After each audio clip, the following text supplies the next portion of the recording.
اب ایک فرد کا ذکر ہے اور وہ ہے ابراہیم علیہ السلام، جن کو اللہ تعالیٰ نے مختلف طریقوں سے آزمایا اور وہ اپنے ہر امتحان میں کامیاب ہو گئے. اسی لیے ان کو پوری امت کہا گیا. وَإِذِ ابْتَلَىٰ إِبْرَاهِيمَ رَبُّهُ بِكَلِمَاتٍ فَأَتَمَّهُنَّ قَالَ إِنِّي جَاعِلُكَ لِلنَّاسِ إِمَامًا قَالَ وَمِن ذُرِّيَّتِي قَالَ لَا يَنَالُ عَهْدِ الظَّالِمِينَ. اور جب ابراہیم کو اس کے رب نے چند باتوں کے ساتھ آزمایا تو اس نے ان کو پورا کر دکھایا. فرمایا کہ بے شک میں تمہیں لوگوں کا امام بنانے والا ہوں. اس نے کہا اور میری اولاد میں سے بھی. فرمایا کہ میرا عہد ظالموں کو نہیں پہنچتا. کلمات کیا ہیں؟ کلمات سے مراد احکام شریعت بھی ہیں اور دیگر آزمائشیں بھی ہیں. یعنی ایسی چیزیں ہیں، ایسے احکامات ہیں کہ جن میں ان کا امتحان تھا. مثلا مناسک حج، بیٹے کو ذبح کرنا، آگ میں ڈالا جانا، وطن چھوڑنا، اور پھر بادشاہ نے جس طرح حضرت سارہ کو کڈنیپ کر لیا تھا، یعنی جو عورت پسند آ جاتی ان کے ملک سے گزرتی ہوئی اس کو پکڑ لیتے، اس کے شوہر کو قتل کر دیتے. تو کس طرح سخت آزمائش میں پڑے، لیکن اللہ تعالیٰ نے وہاں بھی کامیاب کر دیا. تو وہ ہر آزمائش میں کامیاب اور کامران رہے. نتیجہ کیا ہوا؟ فَأَتَمَّهُنَّ. آپ دیکھیے آزمائش تو ہر ایک پر ہی آتی ہے، وہ تو ایک کامن سی بات ہے، سب آزمائے جاتے ہیں. لیکن اصل چیز جو میٹر کرتی ہے نا وہ یہ کہ اس آزمائش نے ہمارے اوپر کیا اثرات چھوڑے ہیں، پھر ہمارا طرز عمل کیا رہا. ہم اس آزمائش میں پورے اترے یا فیل ہو گئے.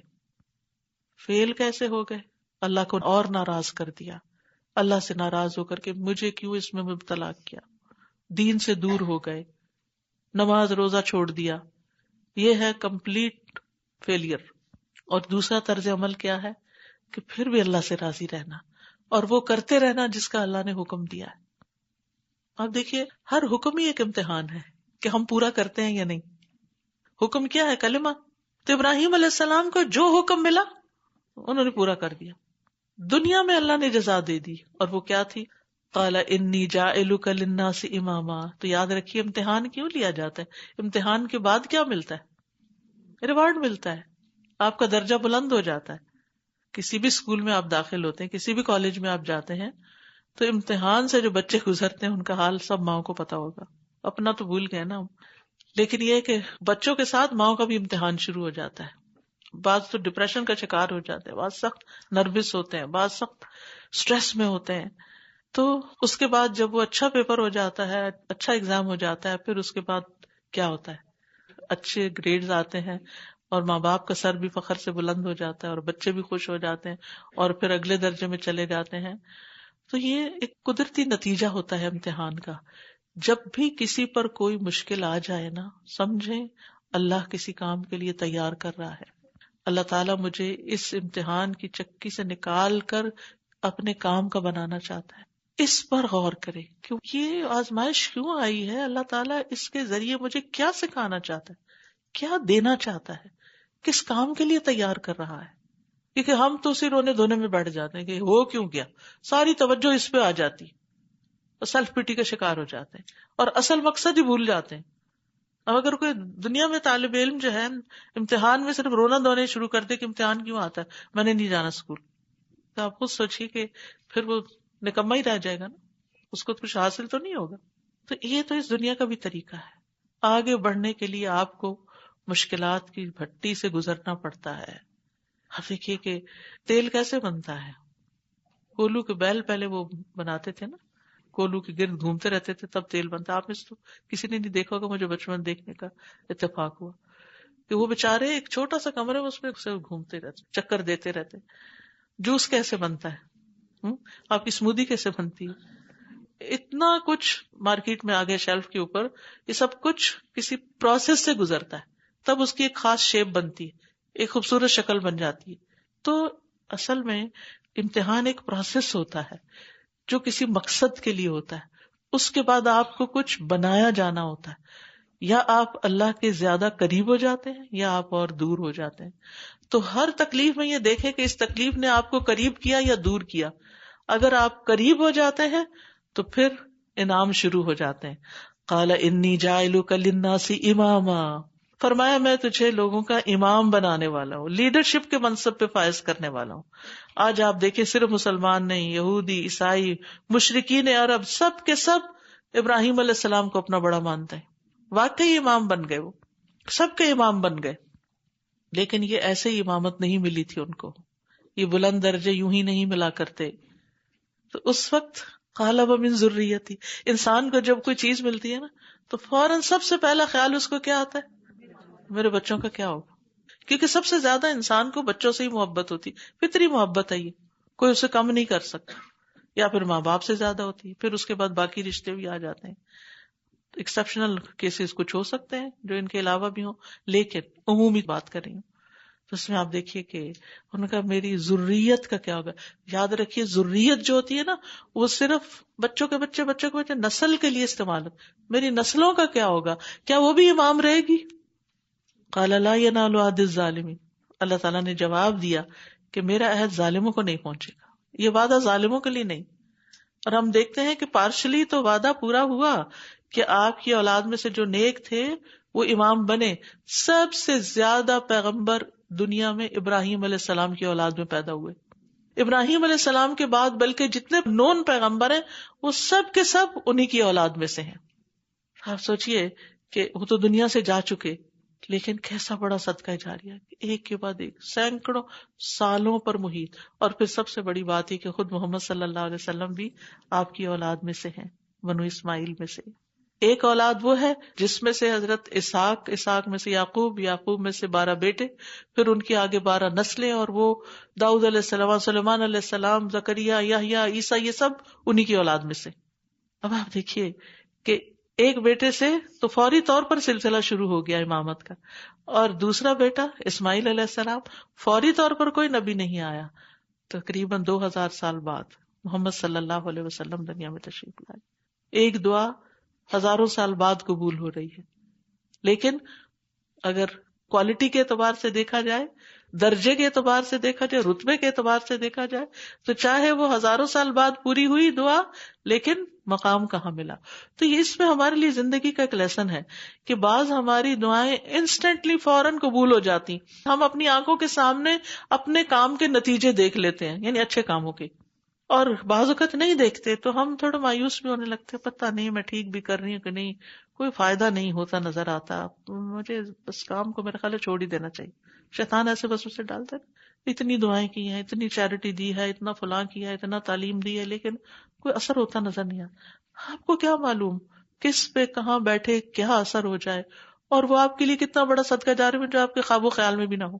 انسان کے اوپر لازم ہے وہ اپنا کام کرتا چلا جائے، جو اللہ کا حکم ہے مانتا چلا جائے، جو کرنے کا کام ہے، جو ذمہ داری ہے، جو ڈیوٹی ہے، خلوص کے ساتھ پوری کرتا چلا جائے. نتائج اللہ پہ چھوڑ دے، وہ آج فائدہ دیتا ہے یا کل دے گا، دنیا میں دیتا ہے یا آخرت میں. لیکن ایک بات ہے، اللہ تعالیٰ دنیا میں بھی محروم نہیں کرتا، دنیا میں بھی دیتا ہے. یہاں ابراہیم علیہ السلام جس مشکل سے گزرے ان میں تفصیلات میں جانے کا وقت نہیں. آپ جانتے ہیں کہ کس طرح آگ میں پھینک دیے گئے، کس طرح باپ نے گھر سے نکال دیا، کیسی کیسی تکلیفوں سے گزرے، لیکن وفا کا حق ادا کر دیا. اللہ کے ساتھ کسی اور کو شریک نہیں کیا، کہیں نہیں جھکے، کہیں کمپرومائز نہیں کیا، تکلیفیں اٹھائیں، لیکن اجر بھی تو اتنا ہی بڑا ملا نا. قال ومن ذریتی قال لا ینال عہد الظالمین. اب آپ دیکھیے کہ ابراہیم علیہ السلام کی جو یہ خواہش ہے، اس کو قرآن میں ایک جگہ یوں پورا کر کے اللہ تعالیٰ فرماتے ہیں وَجَعَلْنَا فِي ذُرِّيَّتِهِ النُّبُوَّةَ وَالْكِتَابَ، ہم نے نبوت اور کتاب کو اس کی اولاد میں کر دیا. نبی بھی انہی کی اولاد میں سے اور کتابیں بھی ساری انہی کی اولاد میں آئیں. تو یاد رکھیے انبیاء میں سے یہ واحد نبی ہیں کہ جن کی اتنی واضح دعا اپنی اولاد کے لیے ہے. اور صرف یہی نہیں، آگے بھی آپ دیکھیں دعاؤں کا ایک سلسلہ ہے. قرآن میں کئی جگہ ان کی دعائیں آتی ہیں. اور دعا جو ہے نا وہ ایک کسی انسان کے بہت ہمبل ہونے کی علامت ہوتی کہ وہ اللہ کے آگے بھکاری بنا ہوا ہے، مانگتا ہے، وہ اللہ سے مانگتا ہے اور اللہ سے بڑی امیدیں رکھتا ہے، وہ یقین رکھتا ہے کہ اللہ تعالیٰ سب کچھ دے سکتا ہے. تو اس لیے کبھی بھی مانگنے سے گریز نہیں کرنا چاہیے. لم اکم بدعائک رب شقیہ. کیسی دنیا میں دعا قبول، بڑھاپے میں اللہ نے اولاد دی، 100 سال سے اوپر عمر کو پہنچ گئے اور اللہ نے اولاد دی. نبی صلی اللہ علیہ وسلم نے فرمایا 3 قسم کے لوگوں کی دعائیں قبول ہوتی ہیں اور ان کی قبولیت میں کوئی شک و شبہ نہیں. مظلوم کی دعا، مسافر کی دعا اور والد کی اپنی اولاد کے لیے.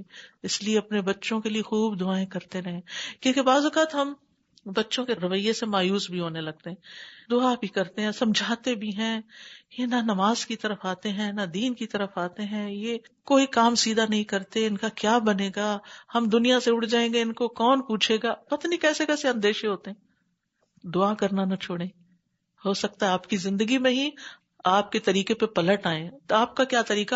اللہ کا طریقہ. اللہ کے دین کے لیے سب سے زیادہ فکر ہوتی ہے نا. باقی رزق روزی تو اللہ کا کام ہے، اللہ کی دین ہے، وہ سب کو دیتا ہے، کوئی بھی بھوکا نہیں مرتا. لیکن جو لوگ خود دین کی طرف آ جاتے ہیں ان کی سب سے بڑی تڑپ یہی لگ جاتی ہے کہ اللہ بچے بھی صدقہ جاریہ بنے، کیونکہ مرنے کے بعد اولاد جو ہے اس کے نیک اعمال جو ہے وہ فائدہ دیتے ہیں اور چیزوں کے ساتھ ساتھ. پھر کیا ہوا؟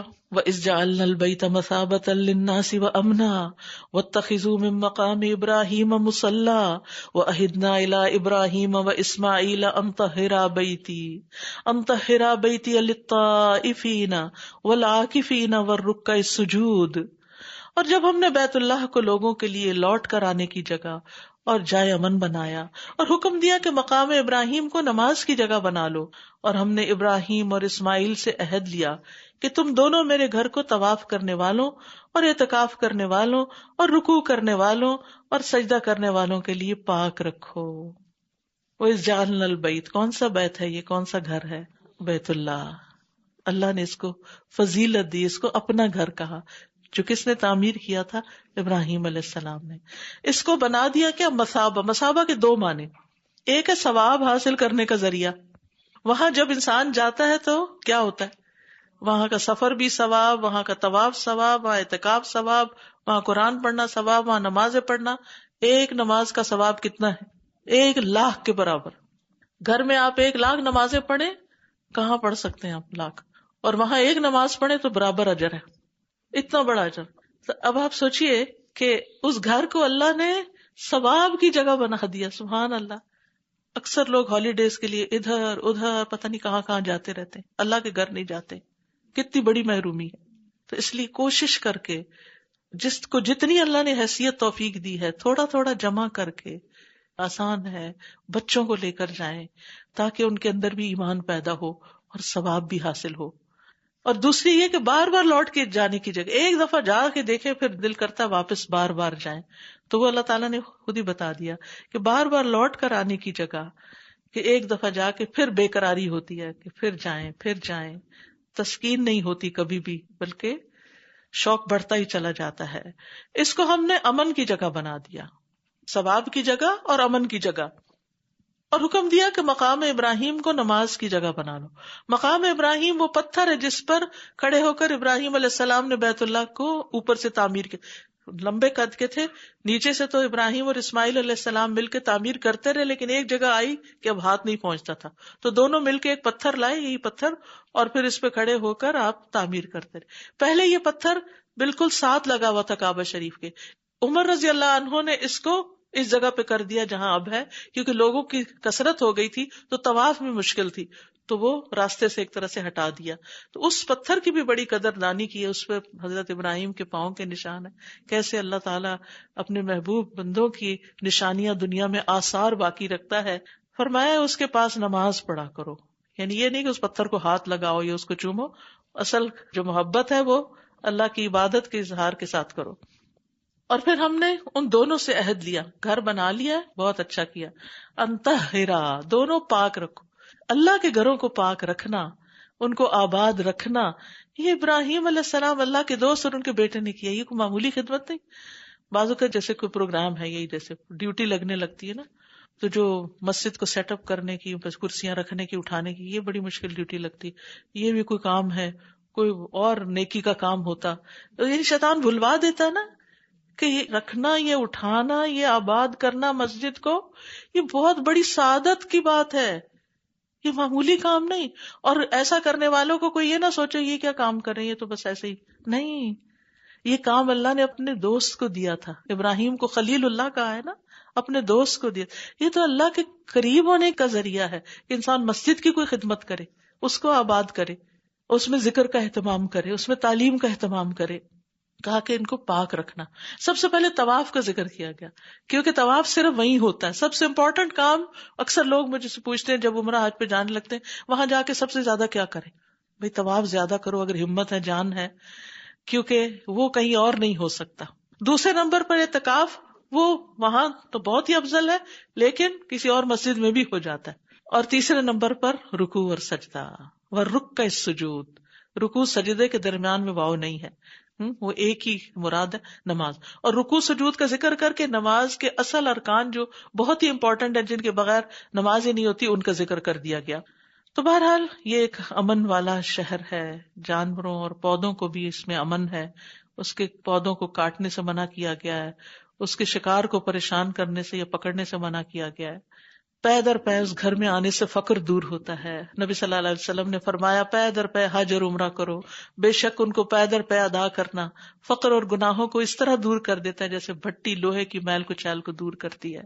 اس گھر کی طرف آنے والا ہر قدم باعث اجر ہے. آپ یہاں پیرسن سے ٹیک آف کرتے ہیں اور جدہ میں جا کے یا مدینہ لینڈ کرتے ہیں, یہ سارا رستہ بھی عبادت شمار ہوتا ہے. نبی صلی اللہ علیہ وسلم نے فرمایا حاجی آدمی کا اونٹ کوئی پاؤں نہیں اٹھاتا اور نہ ہاتھ رکھتا ہے مگر اللہ تعالیٰ اس کے بدلے میں اس کے لیے ایک نیکی لکھ دیتا ہے. وہ تو اونٹ کر رہا ہے یا جو بھی سواری ہے وہ چل رہی ہے, اجر آپ کو مل رہا ہے کیونکہ آپ نے وہ سواری اختیار کی, اس کا ٹکٹ پے کیا یا جو بھی, یا اس کی ایک برائی مٹا دیتا ہے یا اس کی وجہ سے اس کا ایک درجہ بلند ہو جاتا ہے. تو جہاز جب اٹھے نا تو دعا کیا کرے یا اللہ اسی طرح ہمارے اس سفر میں درجے بلند کر دے. اور پھر مقام ابراہیم, نبی صلی اللہ علیہ وسلم نے فرمایا حجر اسود اور مقام ابراہیم جنت کے یاقوت ہیں. اگر بنی آدم کی خطاؤں اور گناہوں نے اسے چھوا نہ ہوتا تو مشرق و مغرب کے درمیان جو کچھ ہے اسے روشن کر دیتے, اور جو معذور اور مریض اسے چھوتا اسے شفا دے دی جاتی. اور پھر وَإِذْ قَالَ إِبْرَاهِيمُ رَبِّ اجْعَلْ هَٰذَا بَلَدًا آمِنًا, ابراہیم علیہ السلام کی اور دعائیں. وارزق اهله من الثمرات من آمن منهم بالله واليوم الآخر قال ومن كفر فأمتعه قليلا ثم أضطره إلى عذاب النار وبئس المصير. اور جب ابراہیم علیہ السلام نے کہا یعنی دعا کی, اے میرے رب ربی اس شہر کو امن والا بنا تاکہ لوگ آرام سے عبادت کر سکیں, پیس اینڈ سیکورٹی, اور اس کے رہنے والوں میں سے جو اللہ اور یوم آخرت پر ایمان لائیں ان کو پھلوں میں سے رزق عطا فرما, کھانے پینے کو بھی ہو تاکہ سکون سے کام کر سکیں آگے. اب پہلے انہوں نے من ذریتی جنرلی کہا تھا, اب یہاں خود ہی احتیاط کی کہ جو ایمان لائے بس آپ ان کو یہ پھل اور یہ سب کچھ دیں.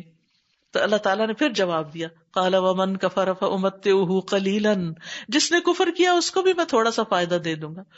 ساری دنیا بھی کسی کو دے دی جائے اور اگر اسلام کی نعمت نہیں تو وہ تھوڑا ہی فائدہ ہے, پھر اس کو آگ کے عذاب کی طرف مجبور کروں گا آخرت میں, اور وہ کتنی بری جگہ ہے لوٹنے کی. یعنی دنیا سے وہاں واپس جا کے آپ دیکھیے کہ جب انسان ایک سفر سے واپس جاتا ہے کیا دل چاہتا ہے, آرام کرے, دنیا کی مشقتوں سے بیماریوں سے تکلیفوں سے نجات پا کے انسان جب مرتا ہے اور آگے آگ بھڑک رہی ہو کیا حال ہوگا. صرف ایمان اور عمل صالح کے ساتھ ہی انسان مر کے چین پا سکتا ہے, ورنہ صرف دنیا کی مصیبتوں سے بھاگنے کے لیے انسان کہہ کے خودکشی کر لوں یا مر جاؤں یا مرنے کی دعا کرے تو یہ درست نہیں. اب تو کہتے ہیں کہ مر جائیں گے, مر کے بھی چین نہ پایا تو کدھر جائیں گے. تو اس لیے فکر اس کی کرنی چاہیے. تو بہرحال ابراہیم علیہ السلام کی اللہ تعالیٰ نے یہ دعائیں بھی قبول کر لیں. یہ شہر امن کا گہوارہ ہے, ٹینشن فری زون ہے, اور وادی غیر ذی زر جہاں کچھ نہیں اگتا, کچھ نہ اگنے کے باوجود ہر موسم کے پھل اور سبزیاں, ہر طرح کی نعمتیں دنیا بھر سے وہاں سے مٹاتی ہیں. انسان حیرت میں ڈوب جاتا ہے. اور پھر یہ رزق سب کے لیے ہے. دنیا کا رزق اللہ نے مومن کافر سب کو دیا ہے, لیکن آخرت صرف ایمان کے ساتھ ہے. وَإِذْ يَرْفَعُ إِبْرَاهِيمُ الْقَوَاعِدَ مِنَ الْبَيْتِ وَإِسْمَاعِيلُ رَبَّنَا تَقَبَّلْ مِنَّا إِنَّكَ أَنْتَ السَّمِيعُ الْعَلِيمُ. اور جب ابراہیم اور اسماعیل اس گھر کی بنیادیں اونچی کر رہے تھے, بنیادیں تو فرشتوں نے ڈالی تھی نا شروع سے ہی, سب سے پہلی تعمیر فرشتوں کی تھی زمین پر اس گھر کو بنانے کی. تو وہ کہا جاتا ہے طوفان نوح میں بنیادیں رہ گئی تھی, اوپر سے سب ڈھہ گیا تھا گھر. تو پھر کئی دفعہ تعمیر ہوئی, اور پھر ابراہیم علیہ السلام نے خاص طور پر تعمیر کیا اپنے بیٹے کے ساتھ مل کر, اور وہ دعا کر رہے تھے اے ہمارے رب ہم سے یہ عمل قبول فرما لے. بے شک تو ہی خوب سننے والا خوب جاننے والا ہے. سبحان اللہ. باپ کا بیٹے کو نیکی کے کام میں شریک کرنا. خوش قسمت ہے وہ بچے جن کے باپ ان پہ توجہ دیتے ہیں اور باپ ان کو مسجدوں میں لے جاتے ہیں. اس لیے صرف نماز کے لیے ہی نہیں بلکہ مسجد میں والنٹیئر کرنے کے لیے ینگ بچوں کو ساتھ لانا چاہیے. اب کیا ہوتا ہے ہماری مسجدوں میں بوڑھے بوڑھے لوگ جو ریٹائر ہو گئے ہیں یا جن کی جابز نہیں ہیں وہ پھر بھی آ جاتے ہیں اور بچے مالز میں پھر رہے ہیں. لیکن ظاہر ہے اگر آپ بڑے ہو کر انہیں پکڑیں گے تو وہ تو پھر مشکل ہو جاتی ہے نا. بچپن سے ہی چھوٹے ہوتے ہی ان کو مسجد کا مزہ دینا چاہیے تاکہ وہ شوق سے آیا کریں, محبت سے آیا کریں. اور پھر آپ دیکھیے اگر باپ نہیں بھی لا رہے تو الحمدللہ آپ سب ڈرائیو کر سکتے ہیں, اسکول چھوڑنے جاتے ہیں, لینے جاتے ہیں. تو مسجد بھی اللہ کا گھر ہے, یہاں بھی لانے کی فکر کیا کریں اور چھوڑنے کی فکر کیا کریں. اور مسجد کی تعظیم بتائیں, مسجد لانے سے پہلے اس کا ادب بتائیں, اس میں آنے کا ثواب بتائیں, فائدہ بتائیں. اور پھر کہیں پر مسجد تعمیر ہو رہی ہو تو فنڈ ریزنگ میں صرف خود ہی نہیں بچوں سے بھی دلوائیں, یہ آپ ڈالیں گے, یہ آپ کا حصہ ہے, یہ آپ کی طرف سے, یہ آپ کی طرف سے. حتیٰ کہ جو بچے فوت ہو جائیں یا جو والدین ان کی طرف سے بھی ڈالیں, کیونکہ مسجدوں کی آبادی کے لیے اور مسجدیں بنانے کے لیے ظاہر ہے کہ فنڈز تو چاہیے ہوتے ہیں, تو اس میں حصہ ڈالنا وہ ایک بہترین عبادت ہے. تو دونوں نے مل کے تعمیر کی. ابن عباس کہتے ہیں کہ ابراہیم علیہ السلام کو خیال آیا تو انہوں نے اپنی بیوی سارہ سے فرمایا میں اپنے چھوڑے ہوئے بچے کو دیکھنا چاہتا ہوں. چنانچہ آپ تشریف لائے تو اسماعیل علیہ السلام سے زمزم کے پیچھے ملاقات ہو گئی جو اپنے تیروں کو درست کر رہے تھے. انہوں نے فرمایا اسماعیل بے شک تمہارے رب نے مجھے حکم دیا ہے کہ میں اس کے لیے گھر تعمیر کروں. اسماعیل علیہ السلام نے کہا اپنے رب کی فرما برداری کیجیے, اطع ربک. انہوں نے فرمایا اس نے حکم دیا کہ تم بھی اس تعمیر میں میری مدد کرو. عرض کیا میں خدمت کے لیے حاضر ہوں, جیسے آپ کہیں. چنانچہ دونوں اٹھ کھڑے ہوئے. ابراہیم اور اسماعیل علیہ السلام تعمیر کر رہے تھے. اسماعیل پتھر پکڑاتے تھے اور دونوں دعائیں بھی مانگتے تھے, ربنا تقبل منا انک انت السمیع العلیم. ابن عباس کہتے ہیں کہ جب دیواریں اونچی ہو گئیں ابراہیم پتھروں کی نقل و حرکت سے عاجز ہو گئے تو وہ مقام ابراہیم پر کھڑے ہو گئے. اسماعیل انہیں پتھر اٹھا کر دینے لگے اور ساتھ ساتھ دونوں دعا کر رہے تھے, ربنا تقبل منا انک انت السمیع العلیم. تو آپ بھی جب مسجد کی کوئی خدمت کریں تو ساتھ دعا ضرور مانگیں, ربنا تقبل منا. یعنی ہم بعض اوقات نیکی کر کے فخر کرنے لگ جاتے ہیں کہ اب تو ہماری جنت پکی ہوگی. نہیں, پتہ نہیں کس کوالٹی کی تھی, اللہ نے قبول کیا کہ نہیں. تو انسان بھرپور محنت کرنے کے باوجود بھی قبولیت کا محتاج ہے. تو قبولیت کے لیے دعائیں کرنی چاہیے کہ یا اللہ ہمارے ساتھ مہربانی کا معاملہ کر, اس کام کو ہم سے ریجیکٹ نہ کرنا, رد نہ کرنا. اور اس سے انسان یہ بھی ظاہر کرتا ہے یا اللہ تیرا حق ادا نہیں ہو سکتا, جو ہم سے ہو سکا ہم نے کیا, باقی تو ہی قبول فرما. تو بات یہ ہے کہ بہت سے لوگ کام کرتے ہیں تھکتے ہیں لیکن وہ کام قبول نہیں ہوتا, یہ بھی یاد رکھیے. کبھی ریاکاری بیچ میں آ جاتی, کبھی احسان جتا کے ضائع کر دیتے ہیں, کبھی دکھاوا کر کے ضائع کر دیتے ہیں, اور پھر کبھی خراب کر کے اس کام میں تھوڑا اچھا کیا تھوڑا غصہ کر لیا بیچ میں. بہت سے کام مل کے بھی کرنے, باپ بیٹا مل کے کام کرے.